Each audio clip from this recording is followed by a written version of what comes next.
Like my daily mantra was, don't mess this up. Just don't mess it up. And so I tried to keep everything exactly the same.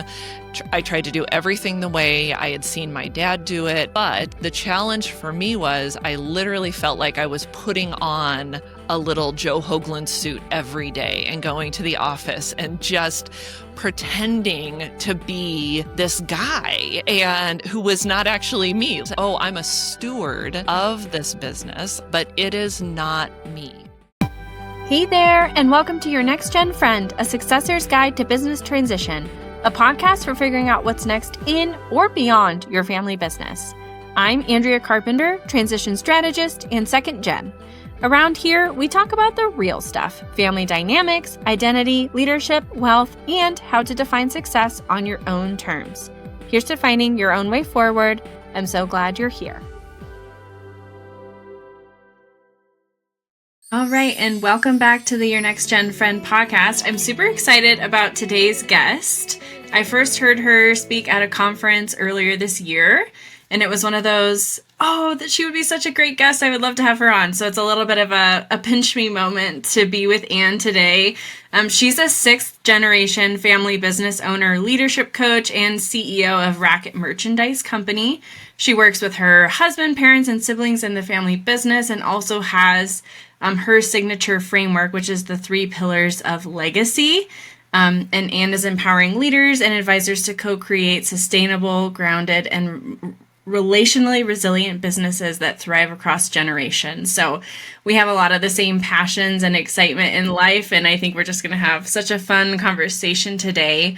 I know for a lot of our listeners, your successors and you're working in your family business, a lot of us always hear this, like, shirt sleeves to shirt sleeves in 3 generations and businesses are going. So 6 generations is quite amazing. And I'm sure you hear that a lot. And there's probably some pressure or things that you might have felt at some point around that. Maybe just give us a little bit of background, Anne, on your story and a little bit of history of your family and what it's been like working in your family business.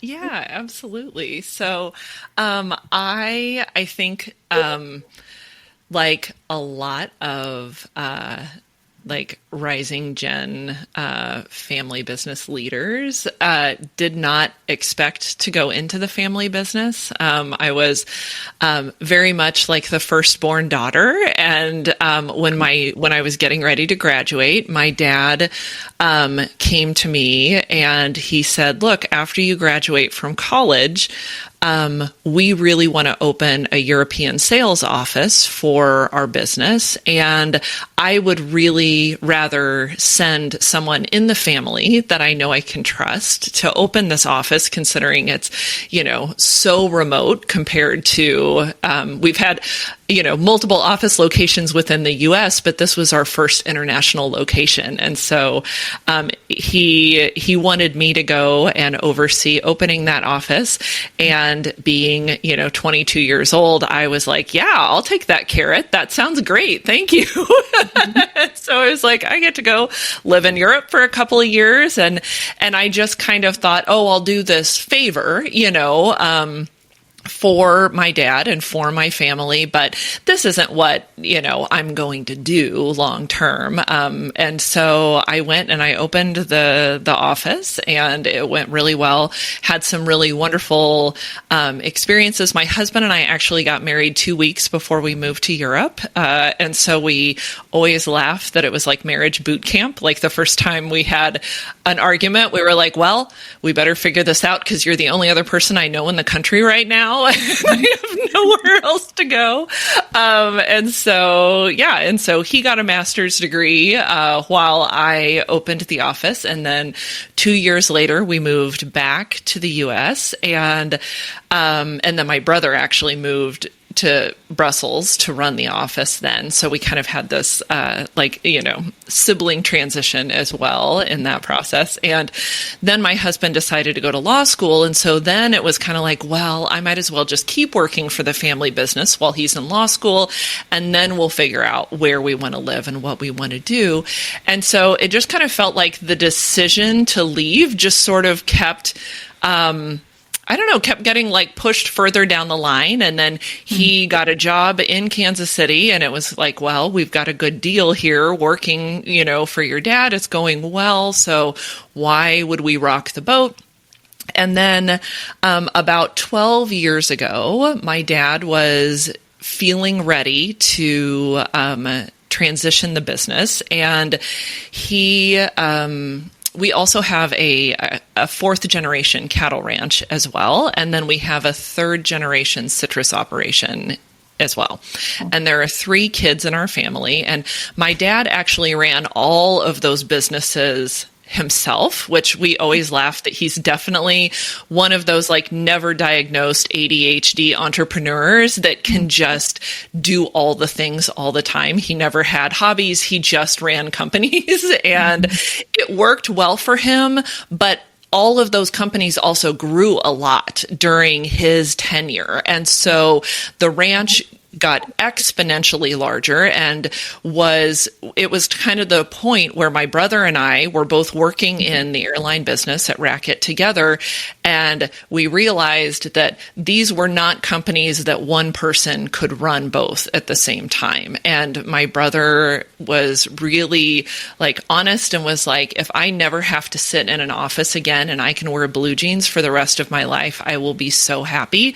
And I was like, well, that's great because I'm allergic to everything on the ranch, and I'm definitely like the city mouse out of the family. And so, and I was like, I love the airline industry and I love travel. And then my sister is a pediatric nurse. And so taking over the citrus operation, which is a much less management intensive business, worked really well for her.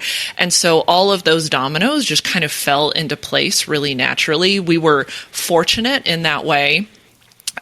Which isn't to say that there weren't some really like difficult and honest conversations that needed to happen for us to see how those dominoes could all fall into place, right? But that's how it sort of ended up falling. And so I took over the family business as president and CEO about 12 years ago, and I hired my husband to come on board as my EVP. And so we've been working together in that business since then. So that's kind of how it happened and how it evolved. So. Yeah.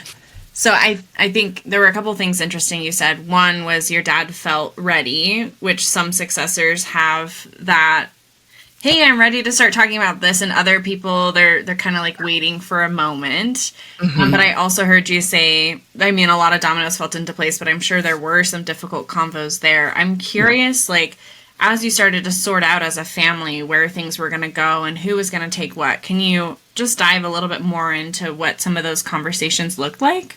Yeah, 100%. And it's so interesting because when it was time to transition Racket, my dad did feel ready. Like he was like, look, I've been doing this for a long time. And honestly, I think he also had the wisdom to realize that he was getting burned out. Like, we would get inquiries from airlines and he'd go, oh, they really screwed us over 20 years ago. I don't know if I really want this piece of business, and like some of those things that can come up after you've worked in the same sector for so long. And so he kind of acknowledged that, which in a lot of ways made our transition, his leadership to mine within the airline business, easier because he really did feel ready.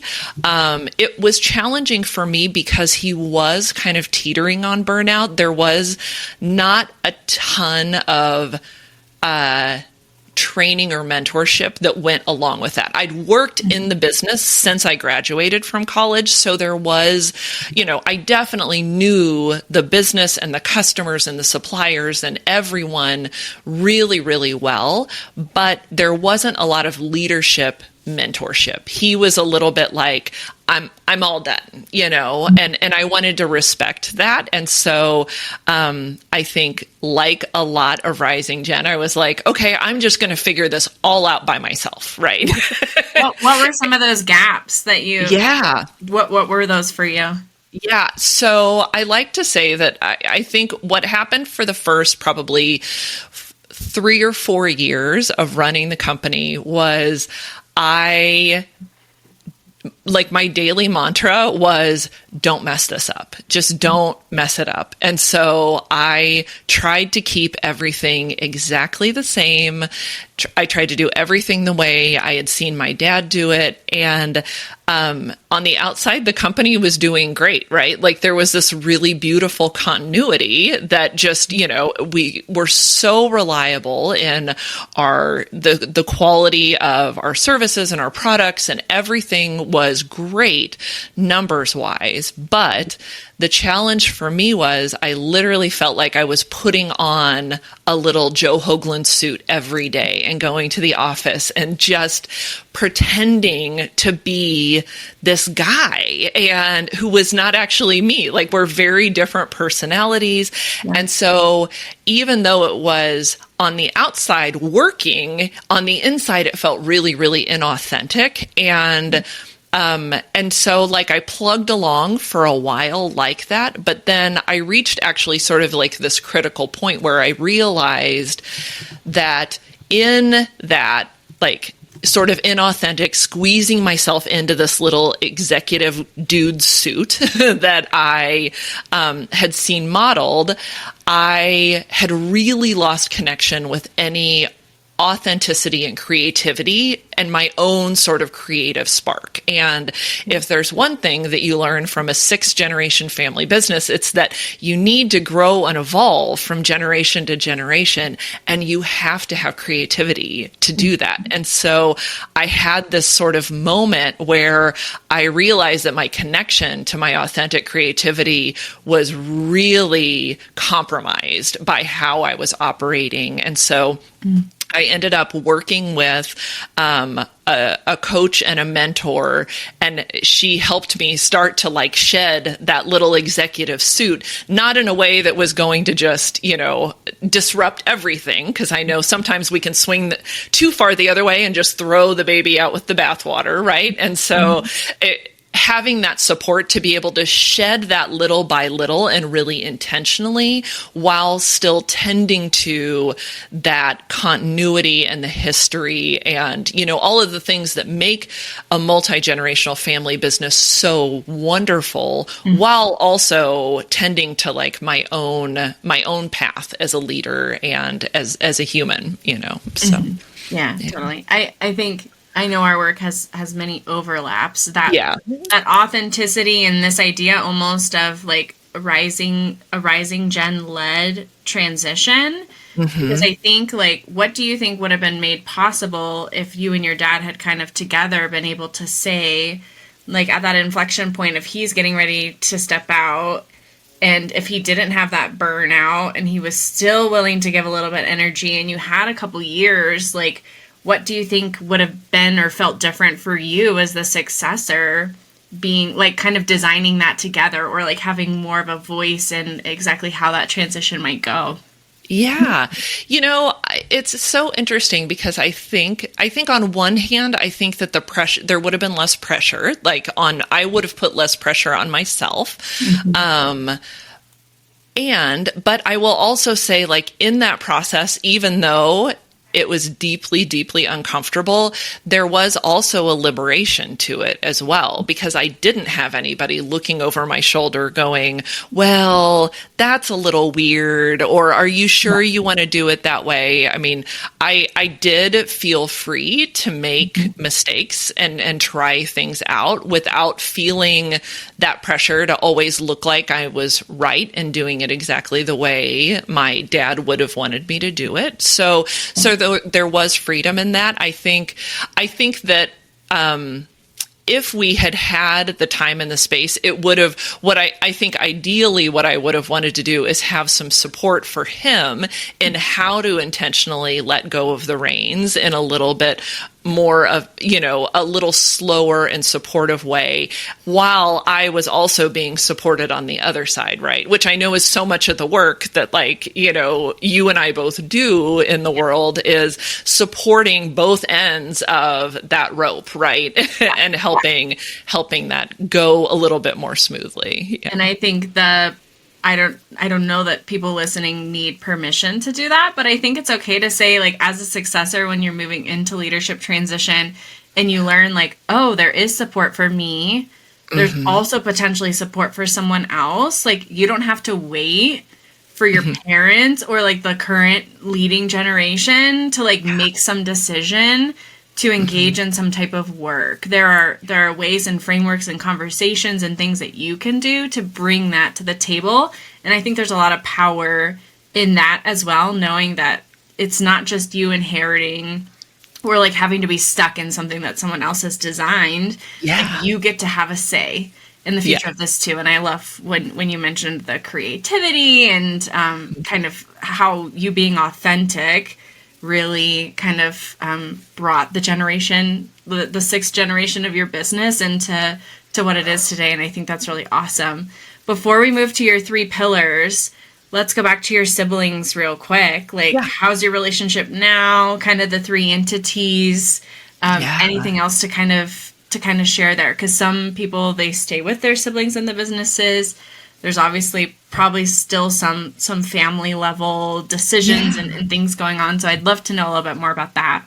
Yeah, absolutely. So we started out with all 3 kids having equal shares in all 3 businesses. And so it's been a process of sort of intentionally over probably the last 10 years or so doing some stock transfers and things like that, because ultimately, the goal is to have each kid fully own each one, the business that they're actually running. And so we've really transitioned, from a sort of a logistical aspect. We've transitioned a lot over the last 10 years to get those pieces all in place.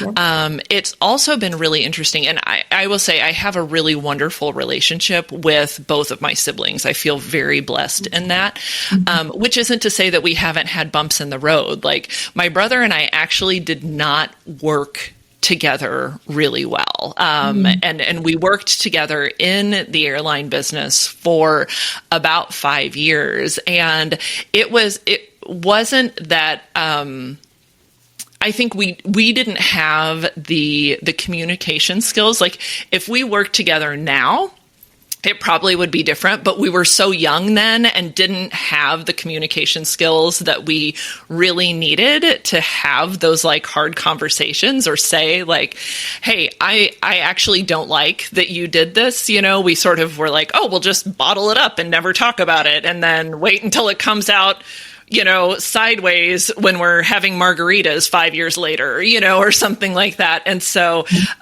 he and I both have grown and evolved as leaders separately, but in a way that has kind of tracked. And so our leadership style for both of our companies is actually now very similar, even though we kind of went through like a rough patch together, working together. But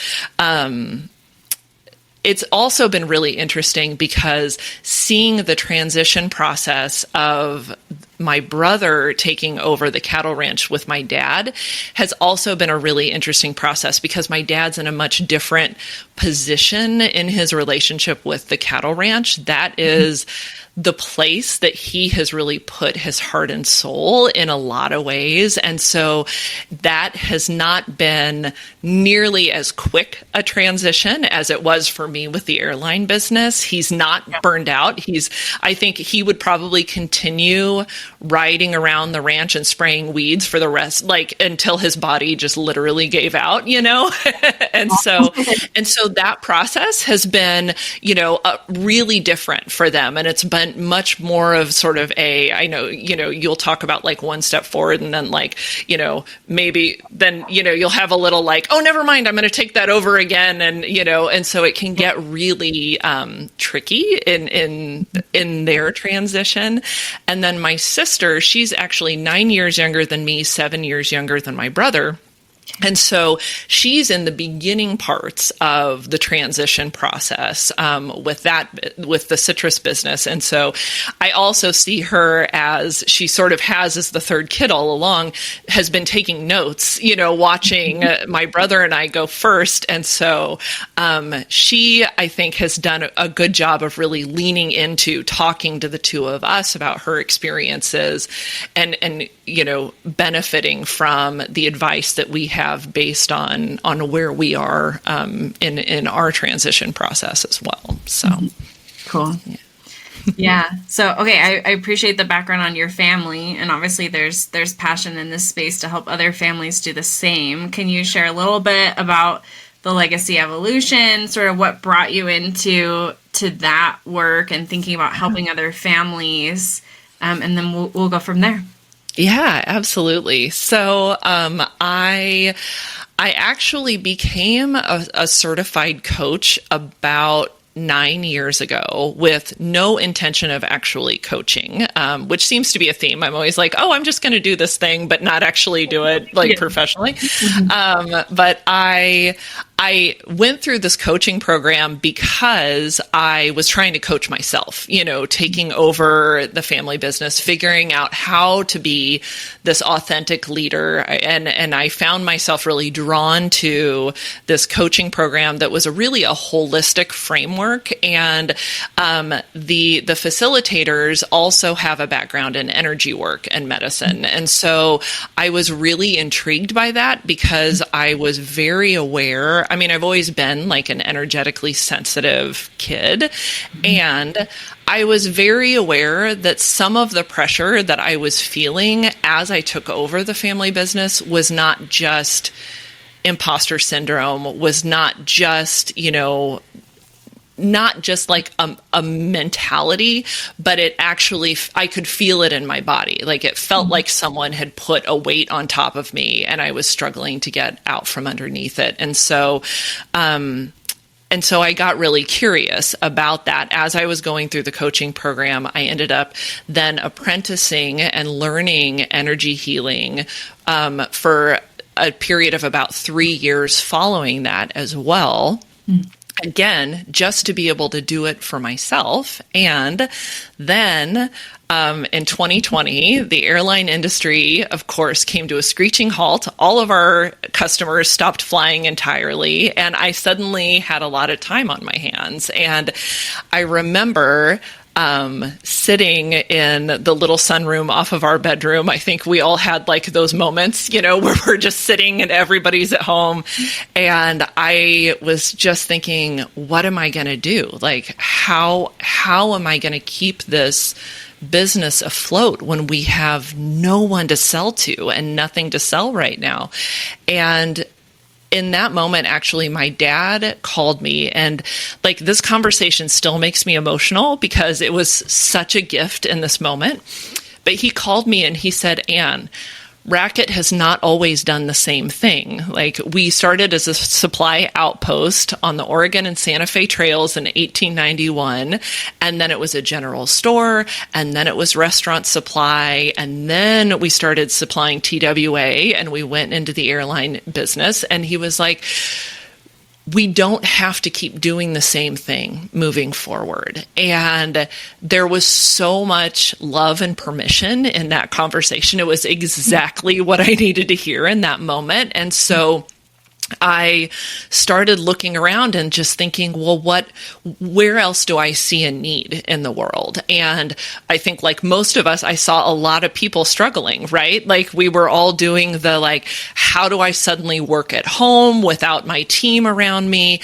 And I'm also trying to conduct school for my kids. And, we were all sort of floundering, and I was using all of my skills that I had acquired through my coaching and energy work training. And so I decided to start offering it to folks in our community. And I formed a women's group and just supporting working moms. And then as time went on, I realized that all of my favorite clients were folks who either came from a family business background or were working with their husbands. And I just kind of ended up following the breadcrumbs until I found myself here. And so that's sort of how it was, a really unexpected and organic journey. But now I can really see how clearly, and now that the airline industry has, come back up into full force, then learning how to manage both of those things, at the same time has also been a real learning curve for me as well. But one that I'm really grateful for, because I think also knowing how to honor like the base of your business while also following like what the next iteration might be. Yeah. is a really interesting path and a really interesting transition within itself as well, right? When the business is actually transitioning and not just the folks who are running it. And so I've been really, really grateful for that experience as well. Yeah. Oh, I got goosebumps when you shared what your dad said. And I think it's just such a beautiful testament of like the permission that things don't always have to be the way they were. There's a lot of power in that. Yeah. Yeah, absolutely. Absolutely. You have 3 pillars in your work: clear communication, healthy boundaries, and energetic awareness. Can you give a quick overview of each of the 3? Yeah, absolutely. So the first 2, I think, are not like these mind-blowing concepts, right? Like we need clear communication to have healthy relationships and family business. We also need energetic or healthy boundaries to function together. But the part that I really lean into is how energetic awareness weaves into those things. And so I talk a lot with my clients about like, why is clear communication so important? It's because words move energy. And so when we're not having those conversations, we will stay stuck in a situation. And I think if we're really honest and really like turn inward and pay attention, we can feel that stuck in our body. You know, I know for me, if there's a communication that I know that I need to have that maybe I'm not looking forward to, I can feel it. Like I can feel that knot in my stomach or like that tension in my chest and shoulders. I get them right in my forearms. In your forearm? Yeah. It's so interesting when you learn like where in your body you start to feel things. Yeah. 100%. And I also, and this is where I think having a background in family business is helpful, is when I talk about these things, I also like to explain to my clients or anybody that I'm talking to about it, that these challenges aren't necessarily coming up because we're intentionally trying to sabotage communication. Like a lot of times it comes from a loving place, right? Like, oh, I don't want to say this because I don't want to hurt someone's feelings, right? Same thing with healthy boundaries. Like, I don't want to, say I'm not available for this because I don't want to make them feel like I don't want to be in connection with them, right? And so when it comes to like the energy of healthy boundaries, I talk a lot about how it's not about building up walls that block us from other people. It's about actually being intentional about where our connections are and being really clear about them. And so I talk a lot about how the energy of a family business is like a tapestry. And so each person is their own unique color of thread. And it's important for us to hold our own energy and our own color as we weave together for the picture to be clear and vibrant and beautiful. And when we get leaky, sometimes again, from a place of love, like, oh, I'm just worrying about this other person, or I just want to, loan my energy to them in this like really sweet way, it still can really muddy what's happening there. And so we have to, have, with so much love and compassion for ourselves, zoom out a little bit and say, okay, what is actually happening here and what's going on, right? And so I think that that's really, really important as well. And then the energetic awareness piece of the third pillar really kind of encompasses all of it, right? Like, I talk a lot about how we as humans are transmitting and receiving energy all the time. Mm-hmm. And we are particularly attuned to it or sensitive to it when it's people that we're really deeply connected with. And family business folks, we're so connected on all the different levels, right? And so we have to be aware of what we're transmitting and what we're taking on from the folks that we're working with all the time. Yeah, certainly.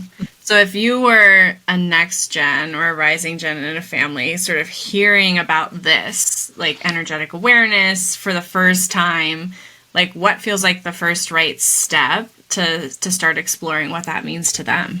Yeah, I am a big fan of learning or being in the practice of really being in your own energy. And so like for me, that's a really solid daily meditation practice. Like I like to get up early in the morning. I do a little bit of yoga. I go for a walk. I sit in meditation all by myself before anybody else in the house gets up and gets going. And so I'm able to really sort of ground in my own energy, but it can look different for different people. Like I have a lot of clients who are like, I don't know that meditation's for me. And I'm like, that's great. Just sit and have a quiet cup of coffee with yourself and maybe journal about like the things that you're thinking about or what you're worrying about or what you're really hoping for, and just really start to notice what's going on in here, right? In our own little sphere first before and that starts to make it easier to notice then where there might be some misalignment or some confusion based on all the other, thoughts and opinions and desires and things that are coming in from all the other people that you love and are in deep connection with. And there's nothing wrong with that. But just being able to notice the difference is really helpful. Mm-hmm. Yeah, I did a conscious leadership training and they talked about pause, notice, and then choose. And there's a lot of power in like when you feel something in your body or you're getting ready to have a conversation, like, okay, I'm going to take a pause. I notice what that is and how I'm feeling. What am I thinking? How I might react. And just like sometimes that one little pause is enough to prevent the burst. And like now I can make a choice.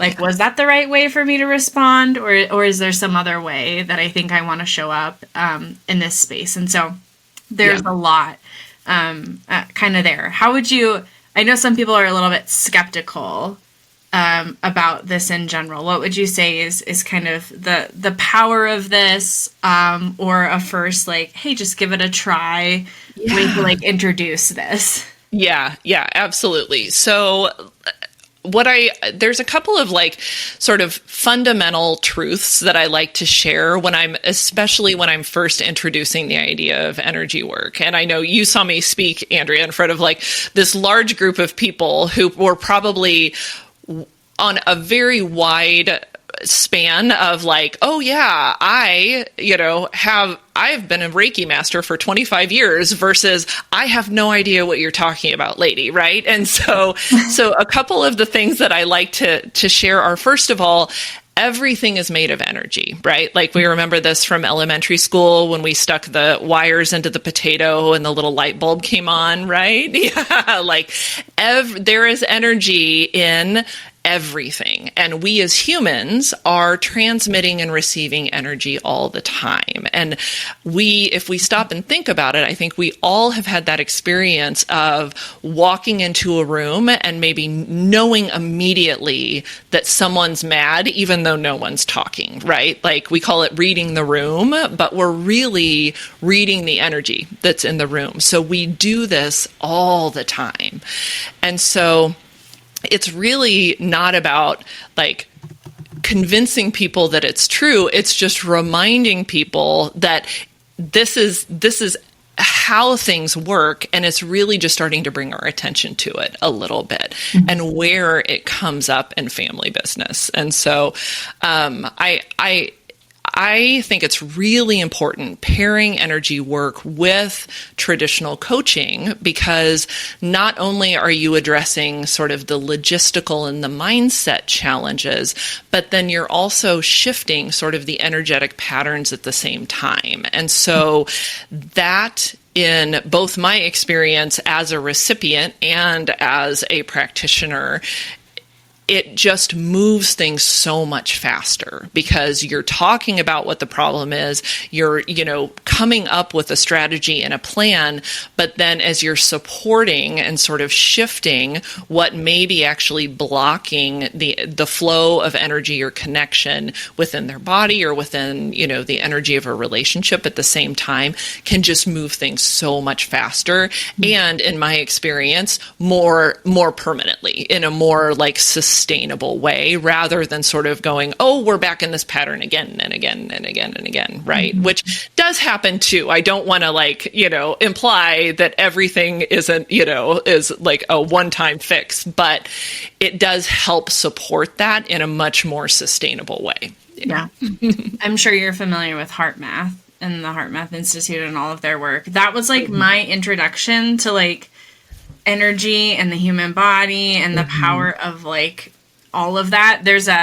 We'll link it in the show notes. There's a TEDx talk that Howard Martin did. He's one of their scientists, and it talks about heart rate variability and some of their introduction. And it could be, if you're like, I don't even know where to like start thinking about some of these things or even what some of this means. That was like a very good, it like perfectly worked with my left brain, like scientific, like I need some proof about this. And he's on the screen and it shows how like the breathing and kind of calming of the nervous system changes the heart rate variability. And it was the first time my brain was like, oh, okay, there's something here. And that kind of began my journey into thinking a little bit more about energy and what this means. Yeah, I love that. And I do think like in so much, I always start with like, just get curious about it and see, like notice if you're around the dinner table and like everybody's energy is really wild, rather than shouting and saying, everyone calm down. What happens if you actually close your eyes and take a few deep breaths and actually calm your own energy down and see how that might change the dynamic in the room? And just starting to play with that, I mean, the proof's in the pudding. Like you start noticing it pretty darn quickly. I love that. And we're coming into the holidays, which is a whole thing sometimes in family business. So yeah, that's a very good tip. I love cool. Well, I know we have 3 closing questions. Before we do that, I feel like we're just scratching the surface on your work and all of your things. And I appreciate you sharing. Where can people connect with you if they want to learn more or more about the work that you're doing? Yeah, so it's always easiest, I think, to just go to my website, thelegacyevolution.com. There's a tab there with just all sorts of free resources. I have a podcast of my own. I have a blog. I also publish a free quarterly magazine for family business owners with articles and interviews and resources.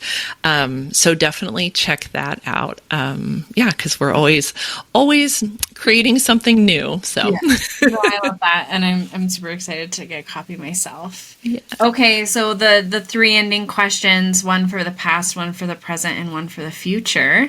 We'll just go rapid fire through these. Yeah. What have you chosen not to inherit? Yeah, I love that question so much. I think the thing that I have chosen not to inherit, and I love that question because it's not implying that I've mastered it yet, but I do feel like I'm still in the process. But I feel like I have chosen to not tie my worth as a human to the success of our family business. And, that is, I think, a challenge for a lot of multi-generational family business owners. And so that's the thing that I feel like fundamentally I'm like, I'm a steward of this business. I'm going to tend to it in every way that I can, but it is not me and I am not it. And to be able to really like understand that relationship in a really healthy and balanced way. Mm-hmm. Yeah, I love the word steward. Yeah. What's a part of your story that you're learning to honor right now? Gosh. I think that one of one of the biggest challenges that I didn't even realize was a challenge when I first took over was I am the sixth generation president and CEO, but I'm the first generation that's also tasked with raising the next generation at the same time. And I didn't realize how, like, what a huge task that was to do simultaneously. I think when I felt it like in my body, but I don't think I fully understood it. And so, and I feel like I'm still understanding how those two things work together. And like, I'm learning so much as a mother in ways that actually really benefit how I lead as well, and vice versa. And so not holding them as separate, but actually as almost like symbiotic relationships that are actually helping in like really beautiful and aligned ways. Yeah. Yeah. I feel like we could do a whole podcast episode on just that. Yeah. And then last question, in one word, what are you the first of in your family? Yeah. Oh, I loved this question. And it took me a minute. The word that came in immediately was a bridge. And I was like, what? And like, why is that? So I had to sit with it for a minute. And then I was like, oh, yeah, I think that I am bridging the past and the future in a really unique way. And I also feel like on a macro level, we're in a time where we are bridging business how it used to be done into this new way that business is going to be done in the future. And I think, we don't know exactly what that's going to look like, but being really committed to bridging that in a way that benefits everyone involved, I think that's a lot of it. So yeah, that's beautiful. All right. Well, thanks, Anne, for coming on the show. It was just a pleasure to have a conversation today. I'm taking away so much.